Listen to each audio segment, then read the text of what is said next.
What's going on, everybody? Mortem here, this time bringing you my review after 100% for the Oblivion Remaster, or Oblivion Remastered if you prefer, which shadow dropped last Tuesday from the time of this video, and as somebody who loves the original alongside many other people, I've been playing through it this past week or so. And while it does indeed make some huge improvements over the original title, that also comes with some glaring performance issues that get annoying after a while, frankly, alongside a just host of other random stuff I want to talk about. But before we get into all that, to get my usual stuff out of the way, I review games after 100% all the time to set me apart from other reviewers on the platform, and while that does include the achievements, it also includes a lot more than that. There's a video linked below going over everything I cover, and my Steam profile is public and linked down below as well. But in the case of Oblivion, it's a game I know like the back of my hand. In fact, I did a sort of retrospective on the original just last year in 2024, because as one of my favorite games of all time, admittedly, I know a lot about it like the back of my hand. But even if I didn't, it's a pretty easy game to 100% just because of how well known and documented absolutely everything in the Elder Scrolls universe and franchise is these days, so it's not exactly like it would have been hard to figure out regardless. Also worth a mention before we get going though, that while this was a shadow dropped, and I did in fact pay for it, I was offered a review key by Bethesda just after the announcement of the shadow drop. They emailed me, but by the time they had emailed me about it, I had already paid for it, and thus of course declined.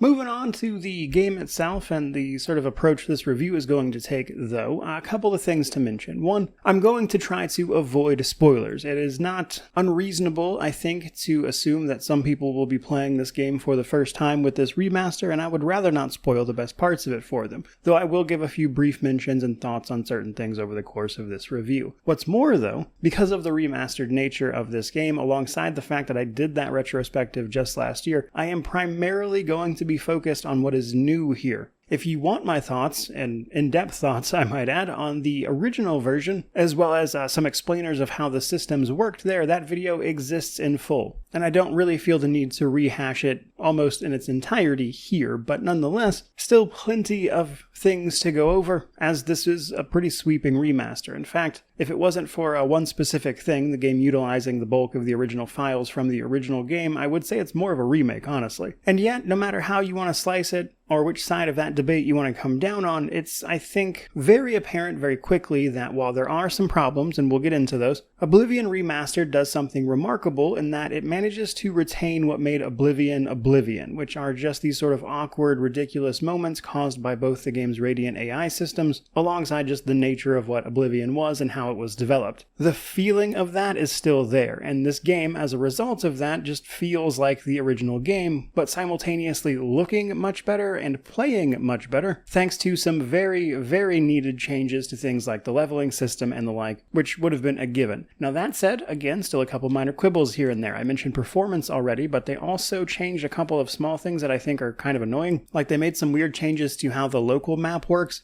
and even just storing things in containers, requiring you to pull up your own menu outside of that base menu for the inventory item thing that you're going through. So it requires just more tedious jumping through hoops than the original did, which feels a little awkward in places, and it's just stuff like that. And I want to get into all of that over the course of this review. So let's go a little farther, starting off with a mention for mods. While mods do exist already for Oblivion Remastered, it is my understanding that Oblivion Remastered will not be receiving official mod support. Now that's not to say there won't be mods for this. In fact, there are already a lot of mods for it. You're just going to have to do a little extra to actually use them because of the lack of official support. Moving right along though, let's talk about the next big thing here, which is the technical state, because I've got a fair bit to say on this one, because on one hand, the remastered actually fixed a number of long-standing bugs that had been in the original for a very long time, while at the same time having performance that frankly leaves a lot to be desired, with crashes being pretty frequent. If anything, I would say the one complaint that I have seen echoed in user reviews so far is pretty much that the game has performance issues. In fact, it has performance issues native to Unreal Engine 5 that are just very common over there because of the way that engine works, such as stuttering, shaders loading in, that kind of stuff. Which is as good a place as any to mention that the Oblivion Remastered version here runs off a bit of a hybrid engine, I guess you could say, because it uses a lot of the original game engine and files to do most of the heavy lifting for how the world works and operates, and that's why it feels like Oblivion. However, the sort of graphical layer on top top of all that system stuff is running in Unreal Engine 5, which is how they were able to make the game look so much better at the same time.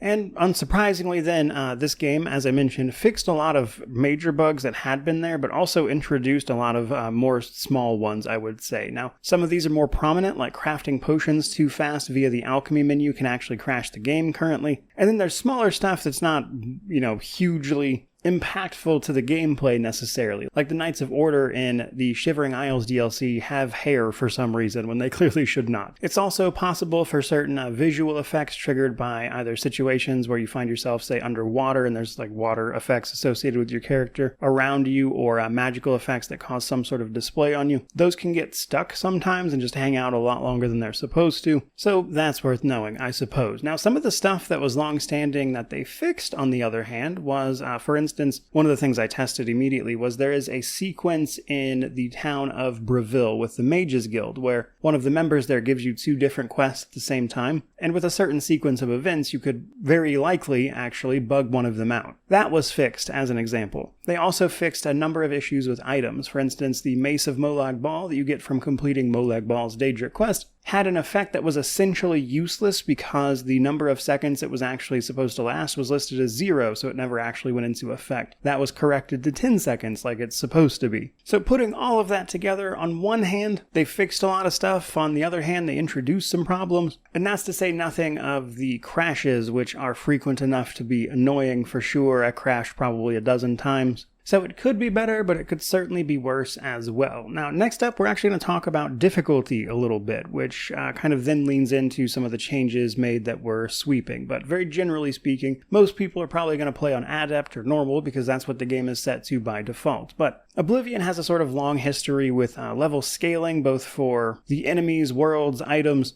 and how that was then affected by the difficulty slider. Well, here we have just a couple of set options: Novice, Adept, Expert, or Master. Expert and Master are probably going to be balanced to some degree, or at least Expert probably will be, because at current it's a huge spike, as opposed to a true middle ground between Normal and the most difficult option. This is because some of the changes that they've made to that scaling, which we're going to get into here in a bit, has made Adepts a lot easier, but not necessarily much of a challenge. And the thing is, if you then want that to be a little more challenging and then up the difficulty to coincide with that, the next difficulty up, Expert, is wildly more difficult in a way that is kind of reminiscent of some of the original problems that were present with the difficulty slider and things that were addressed and changed with this remaster. So all that to say, basically your experience might vary there, frankly, but you can also change the difficulty at any time with no real consequence, so it's largely up to you. Next up, though, just to kind of get it out of the way, let's talk story setup and my thoughts on the story very generally. Again, I don't want to spoil this for people who might be playing for the first time, but, it's still a review, so I wanted to kind of mention it at least. The Elder Scrolls IV Oblivion puts you in the role of a prisoner at the start, as is the usual, or at least more often than not the usual, where we quickly get wrapped up in a sort of Tamriel-shattering sequence of events that is going to lead to great change in the end of the Third Era. This is because the Emperor is being evacuated from attempts on his life, which are currently ongoing, and the way out just so happens to be through your cell, which is normally supposed to be kept empty, but instead this time you are here. This affords you the opportunity to escape, and as long as you don't necessarily cause them a problem, they won't kill you,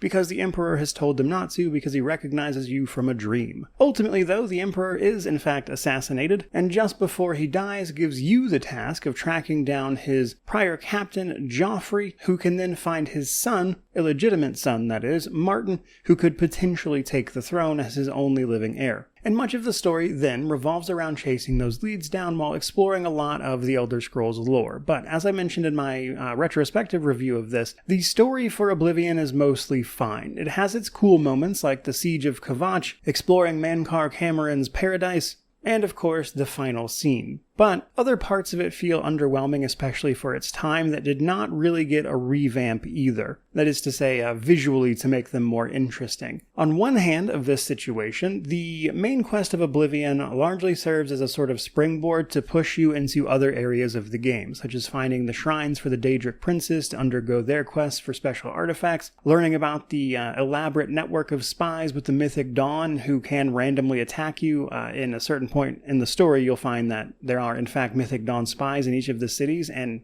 eventually they will just start to attack you on sight, meaning that people you've potentially walked by and interacted with prior to that point in the story will suddenly turn hostile when you show up, because it turns out they're part of the Mythic Dawn. And exploring all sorts of stuff like that is kind of just what the main quest is all about. But unfortunately, it is pretty short and often sort of lacks some oomph, and this is because some of the scenes, due to the year in which the game was originally made, 2006, fall a bit short today. For instance, there is a part of the game where you take part in a very large battle against a Daedric siege engine coming through a giant gate, and the battle is between you and about 8 other guards against a host of Daedra, and it's supposed to be this big battle that does not feel like one. And while they have revamped certain visuals here and there along the main storyline and DLCs, such as certain animations for big moments, they did not change stuff like this. And so as a result of that, in comparison to the rest of the series, I really don't think Oblivion has a very good main story. In fact, I think Daggerfall and Morrowind in particular have better main stories. It does do a decent job of pushing you into other content. Now, a big part of Oblivion, though, are of course the Oblivion Gates, where the forces of Mehrunes Dagon, invading from an area of Oblivion called the Deadlands, try to breach Cyrodiil, following the assassination of the Emperor and the weakening of the barrier that allows them to, of course, perform these actions. Now, this part isn't really new, it's just really interesting, so I'm going to mention it anyway. Basically, once you get to a certain point in the story is when the Oblivion Gates actually spawn into the world. Now, currently, from what I understand, there is actually a bug that's causing them to occasionally spawn in sooner than that when they're not supposed to, so that's something to know. But discounting that, there's about 100 points on the map at which a Oblivion Gate could potentially spawn. 10 of those are set as part of the main story. They will always spawn no matter what. Otherwise, once you reach that point in the main story at which they spawn, the game's going to spawn in roughly an additional 50 of them. At those potential locations, any one of them could spawn. The gates themselves, however, on the inside, can be one of, I believe it's 7 different variations that will recycle and repeat. So that means if you actually explore and enter a lot of these gates, you will definitely see some of the patterns and overall setups repeat many times over. And by the end of the game especially, you'll probably just be speeding through them once you've learned all the layouts, because while you might think to just ignore them if you don't need to do them, the thing is at the top you get a sigil stone, which is what you need to close them.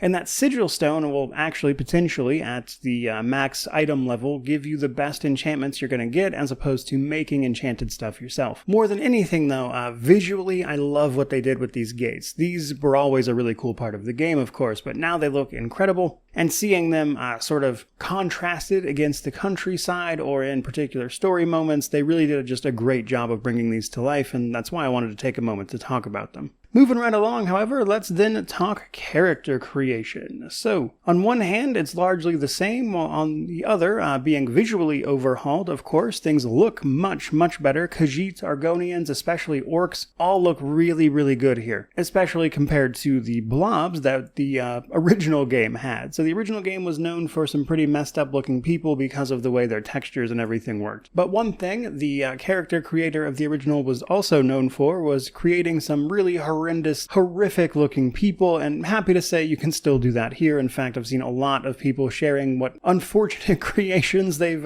made. So yes, you can finally make a character look really good, and at the same time you can also make them a lot worse if that's what you want. Now the main new thing to mention here though is the origins. So every race can pick one of 2 different origins now, which is a region that character could potentially hail from. Now the thing is, this affects their starting stats. This replaces the old gender option, which would do this naturally. Like if you picked a male or female of each race, it would make a small stat adjustment, and this origin adjustment replaces that. Now, when you initially make your character, it's all cosmetic. The rest of character creation sort of happens over the course of the game's tutorial, where you escape from these sewers. First, you're going to meet up with the Emperor again. He's going to ask you what sign you want to pick. It doesn't look like they made any changes here. Each sign comes with a big bonus that you can take with you for the rest of the game. And then later on, when the Emperor is assassinated, you'll get to properly choose your class. But here is where the changes come in that make the game a significantly better experience. Because if you know anything at all about the original, chances are you've heard about how terrible the level scaling and leveling up happened to be. And this was a twofold problem that incorporated elements of both of those. And I'm happy to say they fixed all of that. So while in the original, if you wanted to efficiently level and try to avoid some of the really gross level scaling of enemies, you had to very carefully plan things out. And while it was possible to sort of just play the game normally and avoid some of that stuff, once you hit a certain level, it became unavoidable as your damage potential plateaued and enemy health just kept going up. They've fixed all the different sides of this problem, or at least addressed them. Starting with your character, though. So they've fundamentally changed the way leveling up works for us by sort of smashing Oblivion and Skyrim systems together. In the original, you would level up by leveling up your major skills. Once you got 10 of those increased, your level would go up. Whereas in Skyrim, they use that level by doing system where every skill you level up has experience that then goes towards your total level. Oblivion is now using that system, so both your major and minor skills will level you up. The difference is your major skills get a huge bonus right out of the gate, a plus 20 in fact, and then they also count much more towards your level ups. So you get more experience for raising those. And thanks to a few other fixes we're about to talk about, you don't have to worry about what is and isn't a major or minor skill. So you can, in fact, just pick the major skills you want to count towards your class and be the main things you're leveling up, and that's totally fine. You don't have to worry about level scaling or anything like that, which is huge on its own. But assuming the very likely event that you want to make a custom class, you'll first pick the specialization, combat, magic, or stealth. Each of these is associated with 7 different skills that fall under that umbrella, and your specialization gives you a plus 5 bonus to those skills and makes them increase more rapidly. So if you want to level up really fast, you can, of course, pick a specialization that is the primary thing you want to do, and then take those 7 skills and make them your major skills. That will cause them to increase very, very quickly. You'll then pick your 2 favorite attributes, which just give you a plus 5 to each one of them, and then you'll pick your major skills, which we just discussed. But in talking about that, I've kind of opened the gate to some other things, because again, if you've played the original, you might just know that it was pretty important actually to level up endurance first. This is because your total health was based off of your endurance, and it was not retroactive, meaning that the earlier you got endurance maxed out, the more health you would have in the long run, and failure to do so could leave you a glass cannon unable to survive. That has been changed. Health is now applied retroactively via endurance, meaning that if you level up endurance later, you will still get those health gains no matter when you did it. And the changes they've made here in character creation, combined with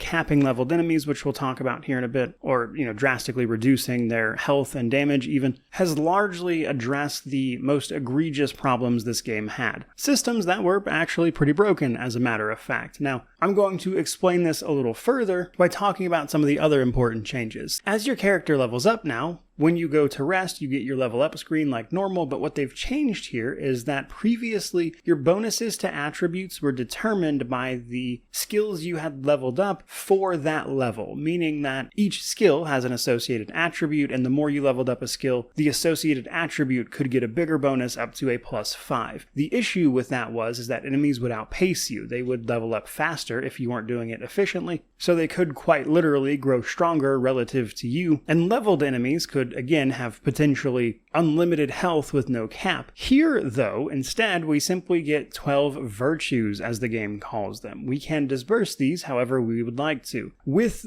some of the same limitations Oblivion had, though. That is to say, the plus 5 increase to any individual attribute is still in place, and we can only, at a maximum, spread between 3 different attributes at once. Luck takes 4 virtues to increase, and it has a maximum of plus 1. This is to reflect the fact that nothing affected luck in the original, and you could only raise it by plus 1 per level no matter what. In total, this means that you will get slightly less attribute points, technically speaking, because instead of a potential plus 5 for 3 different attributes if you did it correctly, here you are either going to get 5, 5, and 2, or 4s across the board, or any other split of that you can make. But the good news there is that you don't have to efficiently keep track of every single thing that your character was leveling up to make sure you didn't get a bad level. This was because, as I mentioned a bit earlier, earlier, in the original Oblivion, you leveled up when you raised 10 of your major skills. And it takes 10 levels up of a skill in order to get the max attribute for a bonus, which means if you are actively trying to get the maximum bonuses, you had to plan very carefully and probably take skills as your major skills that weren't even what you wanted to be doing playstyle-wise. That way you could control those level ups, making sure you didn't level up before you were ready to do so, thus potentially botching an entire level. Not having to worry about that stuff is, of course, simply huge for the gameplay. It makes the game much more smooth and intuitive in terms of how you would probably try to play it.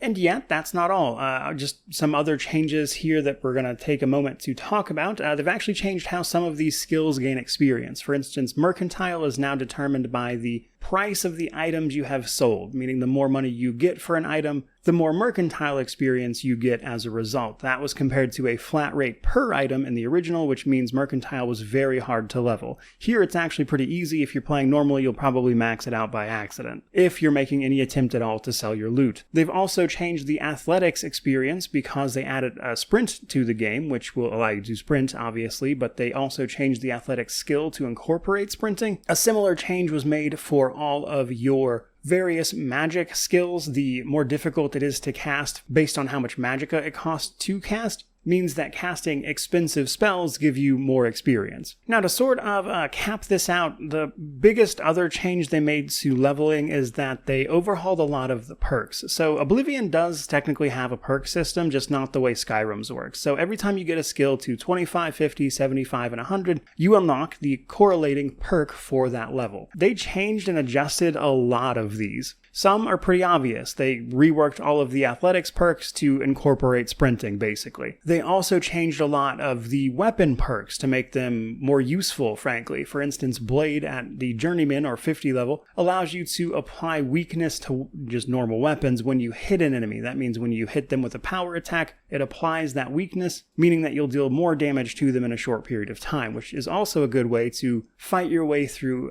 health bloat towards the end game for certain enemies. Another way in which they tackled that. But then things like the blunt weapons, or axes and maces basically, have a chance to silence enemies now or even give you a shield, which is to say more armor. Though, as ever, that caps out at 85%, so something to keep in mind. Another change they made, though, to the armorer skill actually tells me that they were, in fact, playing this game quite a bit, because what they did here was actually relatively small. They simply swapped the 25 and 50 level perks. This is because in the original you had to get Armorer up to 50 in order to repair magical items, but the thing about that is, and the reason they probably made that change, is because you likely had magical items before you'd get Armorer to 50, and Armorer is your ability to repair your own items, which you'll have to do a lot of because things break fairly easily here. Meaning that if you say start your Oblivion Gates, get some Sigil Stones, turn some of your items into magic items, you might suddenly find in the original that you can't repair your own stuff anymore and have to take it to a shop and pay for it, whereas this change to Armorer means that as long as you're using Armorer at a relatively low level of 25 for the skill, you can now keep your magic items properly repaired as you were doing previously. Which is another great example of a small change that has a relatively huge impact to gameplay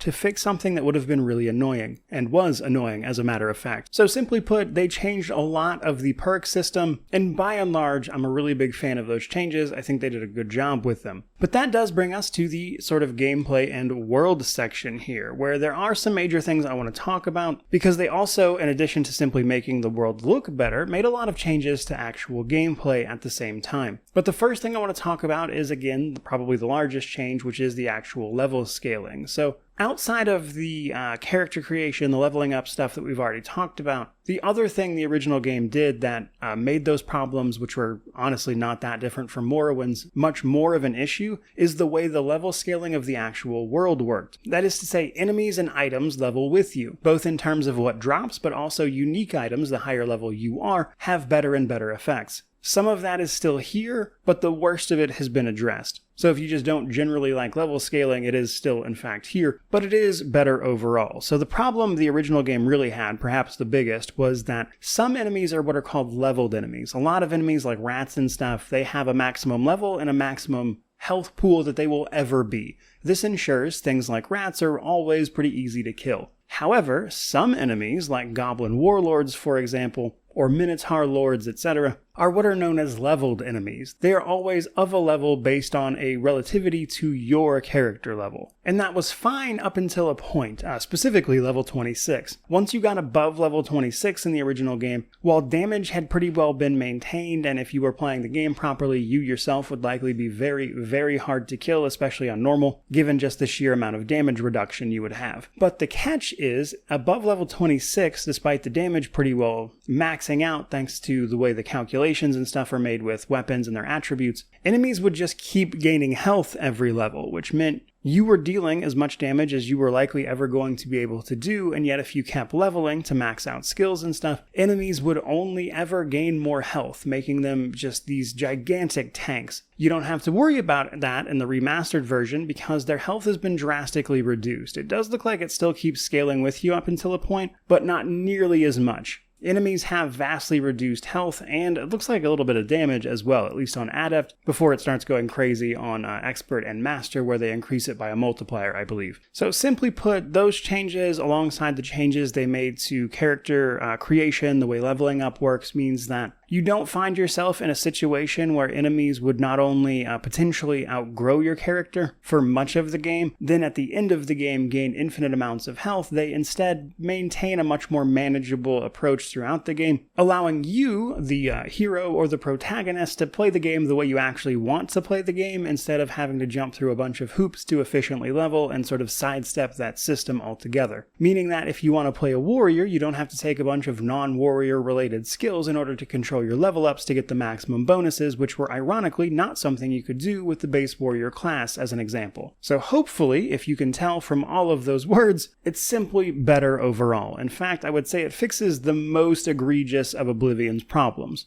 Now, since we are in the gameplay and world section, as I mentioned, this game still feels like Oblivion, and that is, I think, so important for a game like this. In fact, going into the remastered, my biggest concern was that, yeah, they'd probably fix the gameplay changes that we've been over up until this point, but that it might not feel like Oblivion, which was just such a unique game with a unique experience that I wasn't sure they would be able to capture. And much to my surprise, actually, thanks in large part to the way they handled the engine, this absolutely feels just like Oblivion. Janky, Radiant AI and all. And for those unfamiliar, Radiant AI is basically the system that governs NPCs. Now, in some ways, this is just like a simple scheduling system where characters go about their day and do all these little things. But there is a little more to it than that, in the sense that a lot of NPCs have little attributes associated with them that control their behavior in certain other situations. For instance, on rare occasion, you might see a beggar or something steal something from another NPC only for the guards to get involved. Some characters have more elaborate schedules as well. There's a couple that actually travel from town to town handling a couple things, which can unfortunately lead to their untimely demise depending on what's going on in the wilderness. And then probably one of the more well-known things is the sort of random conversations that could happen between all these different NPCs, where they would sort of regurgitate a lot of just odd dialogue about the current goings-on of the entire empire, such as the blockade of goods happening in the Somerset Isles.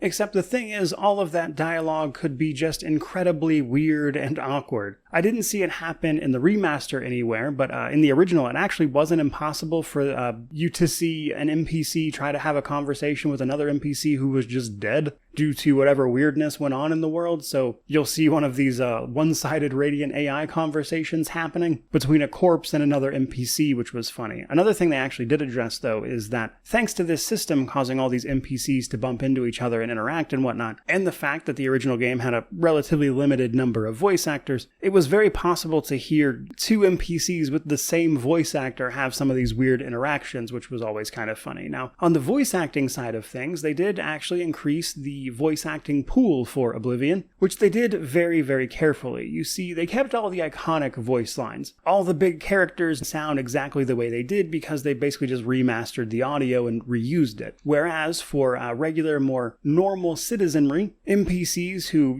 let's be honest, they either have few lines or their voice just isn't terribly important, were changed or potentially changed, given new voice actors to sort of simply diversify the voice acting pool, meaning that you would hear more voices, especially for each race, instead of like the same 3 or 4 over and over and over and over again. which sounds like a little thing, but it goes a long way. Surprisingly so, in fact, especially in combination with the more iconic voice acting roles like Patrick Stewart for the actual Emperor in the intro, Sean Bean for Martin, of course, and the list goes on. And it really does add something to the game that I wouldn't ever say was terrible or anything, but this is better by a lot. Another sort of gameplay and world thing, though, is that they did make a lot of changes to the UI as well. In some places, these are more intuitive and use a lot of the old art and icons, and then other parts of it are simply more modern in the sense that it's easier to navigate. So, for instance, they changed the heads-up display to be a more Skyrim-esque style, which I think people have gotten used to at this point, as opposed to everything kind of being on the lower left like the original was, and then you would actually open that menu up and it would just be a bunch of text icons that if you didn't know what they meant or had a bad memory, I suppose, could be an issue.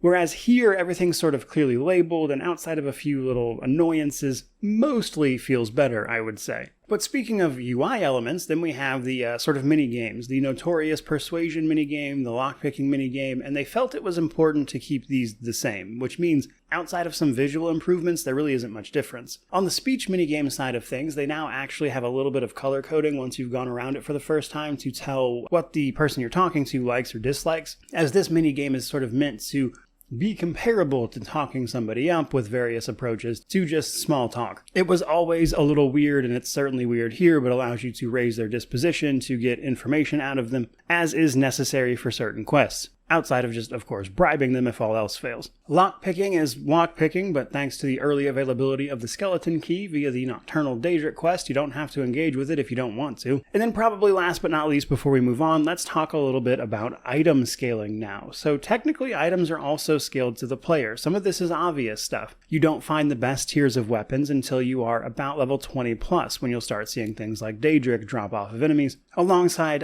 sets like glass for light armor, etc. That is still present here, which means you will occasionally see top-tier gear on things like random bandits. A lot of people didn't like that. Personally, it's not something I ever cared about. But yes, logically, in the game full of Oblivion Gates, with literal portals to hell opening up across the landscape, a bandit having gear they shouldn't be able to afford is clearly the most fantastical thing about it. Now, luckily, though, these bandits, thanks to the changes to things like all the level scaling and leveling up that we've already went over, don't pose as much of a challenge as they did previously, which means these guys aren't some insane challenge for you either. So that's important to know. But the other side of item scaling is that unique items are actually leveled based on when you picked them up. This means that, say, if I'm level 5 and I pick up a unique item from a quest versus I'm level 26 when I pick it up, those are going to be two very different versions of that item with different enchantments. That is still here. Honestly, kind of annoying, and I wish they would give you some sort of option that allowed you to re-level those. In fact, the Knights of the Nine DLC, which has been out since the original, allows you to do that with the items from that DLC. They give you like this armor stand to put this set of armor and gear that you get onto, and then when you pick it back up off that stand, it re-levels it to your current level. I wish they would do something like that for the base game so you could get some of these quest rewards properly leveled up as well as you progress throughout the game, to kind of have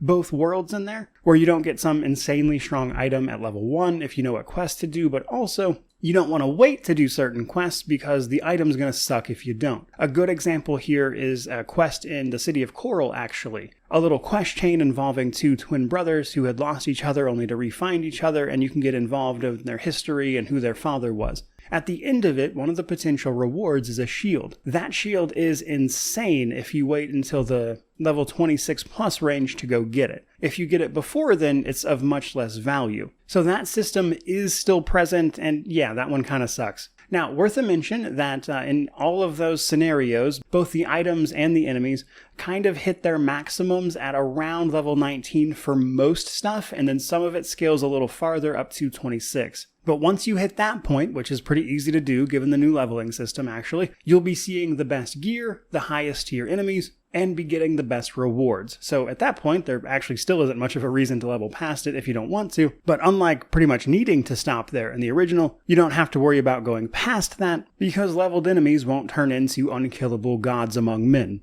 or myrrh. All of that said though, let's move on a little bit, talk about some other world stuff, just to give some quick thoughts before we jump into combat and the changes there. So most of Oblivion's best stuff is actually outside of the main quest and is really down to just exploration and finding it. These are the guild quests, the Daedric quest, a lot of really fantastic side quests. In fact, even the achievement list won't show you most of these, given that it's pretty much all for just the faction quest lines. If you want to hit the best content, it's basically the Daedric quest, the Dark Brotherhood quest line, alongside the Shivering Isles DLC. That stuff is like quintessential This Is Oblivion content, so I would start there if that's what you're after. But the other stuff, I mostly wanted to mention in regards to if they had changed any of it or made any adjustments based on stuff with the remaster. And the answer there is no, not really. Some of it works a little better. I think the final mission of the Thieves Guild is less prone to bugging out on you, though still a couple small things that might happen here or there, but by and large they remain the same. So you can join the Mages Guild, the Fighters Guild, the Thieves Guild, the Dark Brotherhood. Technically the Arena is considered a guild, but it's mostly just a series of fights. And then of course the Knights of the Nine as part of that DLC. Now again, I've shared my thoughts on all of these in that prior review. I don't want to rehash it completely here, but I did want to mention just a couple of things. One, slight spoilers for the Mages Guild here. At the end you fight a guy named Manamarco. He's supposed to be this really sinister figure that in Daggerfall had a much more intimidating sprite than he was intimidating in Oblivion. He was kind of just some guy when you got to him. They did actually make some changes to his character model in this remaster beyond just the changes that everyone got that make him look a little more intimidating. It was a little underwhelming in comparison to what I were hoping they would do with him, but he does actually look a fair bit better here, and I wanted to call that out specifically. Other stuff like the Dark Brotherhood, that whole quest line is just gold. It's like the best thing about Oblivion. No big changes there, but it does just look a lot better, which is enough on its own. Same thing with the Fighters Guild. That questline always was really, really good, surprisingly so, but never had any big visuals associated with it, so it just looks better in general here, but nothing too crazy. But I will say, a lot of these visual changes, especially, and even some of the bug fixes, make the Knights of the Nine DLC quests a lot more interesting, especially visually, where I think they did a much better job here in this sort of Frankenstein of an engine of representing the Aurorans and Umaril the Unfeathered.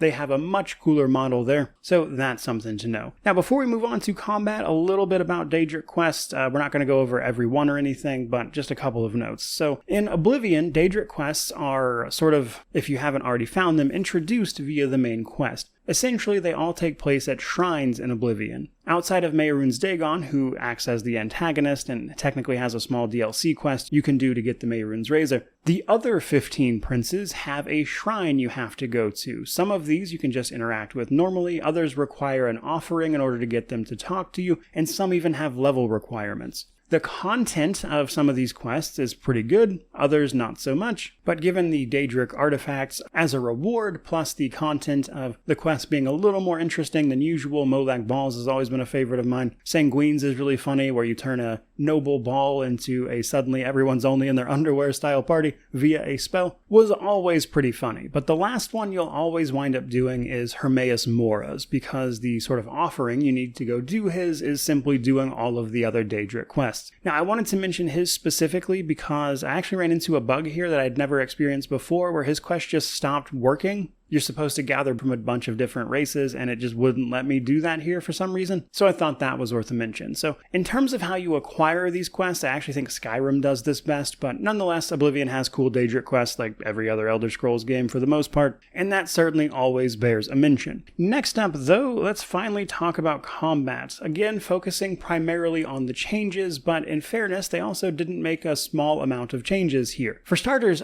combat has technically speaking been kind of overhauled, meaning that there are hit reactions. Opponents will both react differently based on where you hit them, but also their own attacks will come in and hit you differently. You cannot attack infinitely. I believe in my retrospective, I referred to it as it felt like shaking a wet noodle at the enemy because there was just no impact to it and you could just do it non-stop. And that's been changed here. There are, again, hit reactions. You cannot infinitely swing because there are sort of combos for each weapon. At like most a 3-swing combo before you have to start pressing it again, basically. They've also added sound effects, which were not in the original. You can also sprint now. And all of those combined to make combat that has a lot more weight to it, but probably isn't something that would hold up to a modern standard either. So on one hand, is it better? Yes. On the other hand, is it like some incredible combat experience? Still no. Now that stuff, in addition to the changes they've made to all of the individual weapon skills that give them more interesting effects, like that weakness to normal weapons I talked about, shield for blunt, applying bleed or silence as well, and even just moving daggers and stuff's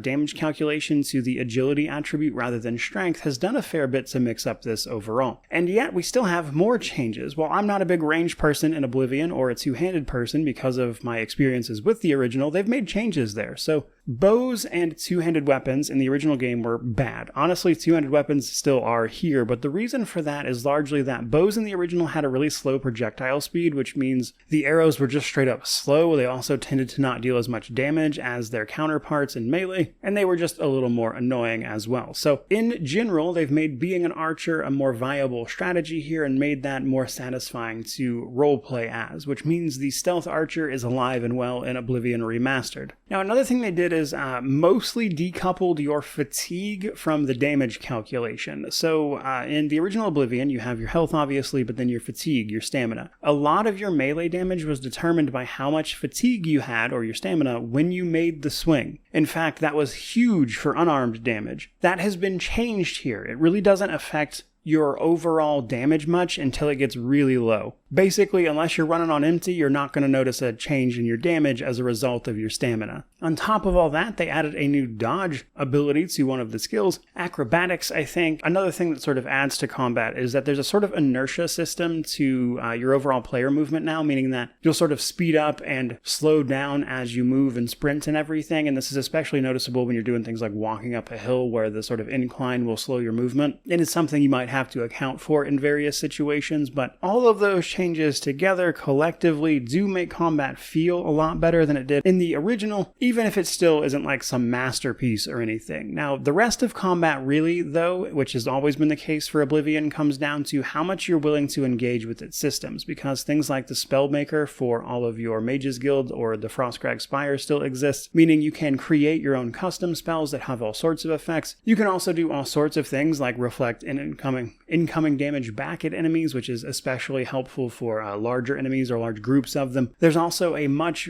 bigger selection of summonables for your character, that is to say the Conjuration magic tree as an example, lets you summon a lot more stuff alongside you. With the Spellmaker, you can add up to 3 spell effects to any given spell, which means even things like destruction magic can be a lot more interesting because you can customize exactly what it does with up to 3 different effects. And so how good the rest of combat is and feels to you depends on how much of those systems you're willing to interact with, mix and match to find something you really enjoy doing.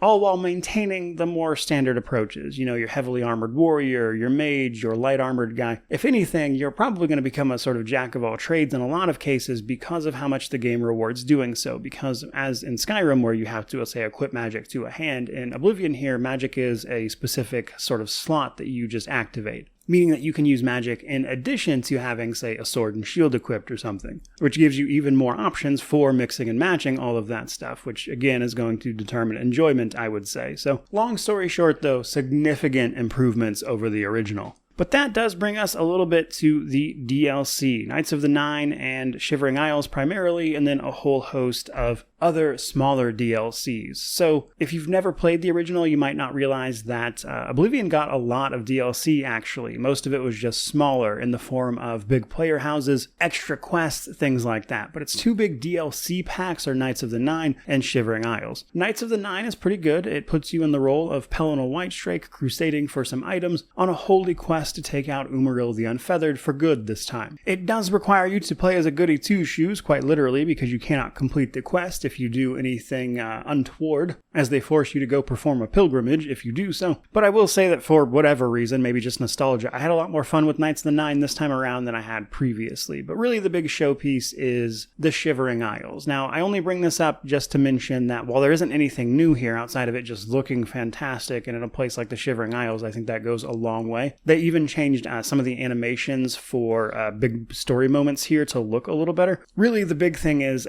Shivering Isles and the Dark Brotherhood are the best parts of Oblivion. In the Shivering Isles case, that is largely because it takes that Radiant AI system that I mentioned and makes it make sense in the context of the game, because the Shivering Isles is the realm of the Daedric Prince of Madness, and everyone here is supposed to be quite thoroughly mad. And so their very extremely odd behavior makes perfect sense in the context of what is happening in the backdrop. Almost as if they saw the sort of bizarre charm of Oblivion and were like, let's make a DLC specifically catered at what these systems can accomplish. Which is why I think the Shivering Isles lands so well, but otherwise, it was just a really fun trip down memory lane for me, so I wanted to be sure to mention it here. Moving on, though, let's talk Steam Deck before we start wrapping this thing up. So the Steam Deck is technically speaking verified, though I certainly had a little bit of trouble with it myself. For starters, the performance issues and crashes and stuff that were, of course, present in the just regular version, but playing it on the Steam Deck in particular had two things I wanted to mention. FPS could be solid at times, but it was kind of difficult to get it completely consistent in places. In fact, I already saw people downloading some performance mods to make it more stable, and I think just looking at this, it's probably a little bit beyond what the Steam Deck is really intended to handle, so I do find that verified status a little bit on the questionable side, frankly. The other half of that is that it does have stuff you'd expect, cloud saves, controller support, etc., but it does feel like the cloud saves are a little inconsistent for people. Sometimes they don't seem to want to actually upload, and you might have a little bit of trouble then transferring them between, say, PC and then your actual Steam Deck, which I thought was obviously noteworthy. So all in all, can you play it on the Steam Deck? Yes, absolutely. It just doesn't seem quite as good as you would expect of an experience that is supposed to be verified on that platform. Which brings me to my positives and negatives, and then we will wrap this thing up. So on the positive side of things, all the changes that they made, the improvements they made, obviously the graphics are nice, but really the changes they made to the core RPG systems that fixed a lot of the huge issues of the original are really the highlight here. And I think in many ways they're likely to allow people to experience Oblivion that couldn't get past those systems previously. And while it's a game that I personally have always loved, making it both better for people like myself who just didn't like those systems and thought they needed fixed, while at the same time keeping the core of what made Oblivion is really impressive in my eyes. This genuinely feels like just a better version of the original game, and I'm honestly a little surprised myself to be making that statement, because going into it, I honestly thought that it would probably be better gameplay-wise, but probably wouldn't capture the feel of the original game, and that's just not the case here. I think they did a great job with that. And then the other positives are the obvious stuff, the content here that was already really good. The Dark Brotherhood, the Shivering Isles, all the reasons you would have been playing this game to begin with before the remastered version. But then we do have some negatives. For starters, the performance of this version specifically leaves a lot to be desired. In fact, I would say I probably had less trouble running through the original version last year for that review than I did this game. It crashed a lot more, and while bugs and things like that were typically better off, there were still some issues here that were unfortunate to say the very least, and they eat into the experience. And while sure, they'll probably be patched eventually, that's a bit of a bummer. I also think the lack of official mod support is also a bit of a bummer. Now, I say that as somebody who doesn't even really use mods that much because I review games mostly, but I do still think it's a bummer. But again, given the nature of this remaster and like the engine stuff, I don't think that's necessarily a huge surprise, though. Another negative I wanted to mention, though, is a sort of selection of small quibbles. That stuff with the local map that I mentioned, sometimes it not working at all. The fact that if you're in a dungeon, you have to scroll into the local map rather than, say, just even hit a button for it. Stuff like depositing items from your inventory into a container being, for whatever reason, made slightly more annoying here as well. Is just a few little minor changes that could potentially be fixed in the future that are for some reason slightly annoying here when I don't feel like they should be. But having played through this, I would say those are my major gripes with it, which brings me to my conclusion, of course. So Oblivion Remastered here is in fact selling for a base price of $50 US, which includes all of the DLC. I did see some confusion around that, so I wanted to call that out. If you are buying the deluxe version of the game, which is $60 US, that comes with the art book, the soundtrack, and 2 quests that give you some extra cosmetic horse armor as a sort of throwback joke to the original game's horse armor. But if you don't care about that, which is totally understandable, you can buy just the $50 version and get all of the DLC, all the major expansions, all that stuff. It comes with that. And for that price, I would say you are getting a massively improved version of the original game that comes with some unfortunate performance problems that I think need to be fixed as quickly as possible, of course. I personally was more than happy to pay $50 for this because as somebody who loved the original game, I really do think this is just a straight up better version of it. They overhauled what needed to be overhauled. They managed to capture the spirit of what that game always was, while giving people the opportunity then to experience some incredible content in a much, much better and easier way. So for me, that's an obvious buy, with really the only caveat to that being that I would do some investigation on your system specs versus the problems people have been having with things like crashes and whatnot. But other than that, I think that's just about everything I've got to say about Oblivion Remastered, so hopefully you enjoyed this review. If you did, don't forget to like, comment, subscribe, let me know how you feel about this one down in the comment section below. But regardless of any of that, truly, just thank you so much for watching. I really do appreciate it. May you wander in wisdom and have an amazing day.